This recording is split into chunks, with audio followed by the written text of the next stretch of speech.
Thousands have been evacuated and many missing await an official stamp of death today. But for those living in over 400 far-flung villages, it's still difficult coming to terms with the landscape that no longer they can recognize. Pankaj Upadhyay reports from Ground Zero a month after it was rocked by nature's unprecedented savagery.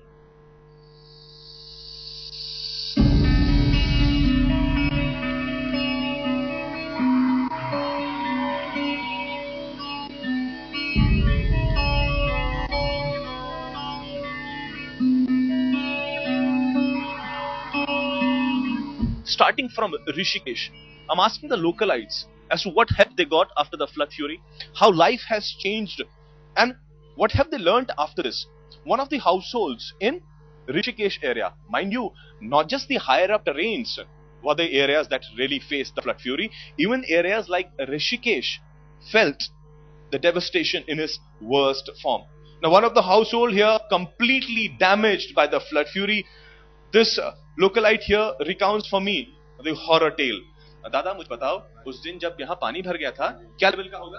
ये कम से कम ये 2 metre 3 metre का level है। ये यहाँ तक पानी भर गया था और रेती जो है यहाँ तक आ गया था। ये जब पानी धीरे धीरे कम होता रहा तो रेत यहाँ तक। If I were to stand here, now इससे भी ऊपर है जो लेवल जहाँ पर कहाँ तक देखा है मुझे हाथ से?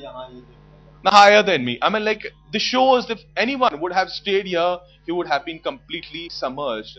And the sand particles, the sand granules were even a level higher. I'm in the Srinagar area right now. Loads and loads of silt all around. If after a month you thought that life has come back to its normal, then I'll introduce you to the Negi family. Negi family used to reside here, but then on the 17th, such was the fury that this lady tells me they had to come out from the raft. क्या ये सही बात है कि raft से निकले बाहर आप? हाँ जी, हम राफ्ट से कितना पानी था? खिड़की से ऊपर चला गया था पानी. This window, she tells me, the water level had crossed this very window here, and then from the second floor itself they had to call in raft, and in that raft they had to make their way through. Obviously, how would the stuff come out? A big hole was made in this very wall because things were becoming very, very suffocating for these people. Last month, when I was traveling from Rishikesh to Devrayag, the conditions of the road were pathetic.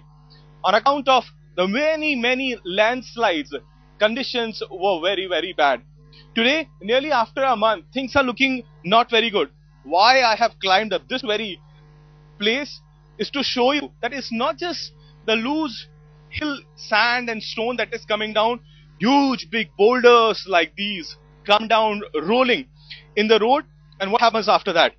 Not just the state of the road gets haywire, at the same time for those villagers for whom now the road is the only connectivity, they are the one that fare the maximum of the problems. Now these landslides are not just the only problem. What has happened all along the way, that is from Rishikesh to Devrayag, is that if you notice the hills, they overarch over the roads. Now as a result of this, there is continuous danger.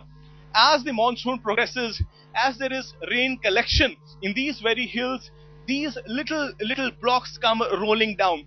As a result of it, on most of the paths where we are seeing, there are long patches that have become, and that makes traveling at the same time walking very, very difficult, because you just cannot make out when a huge boulder might just come down.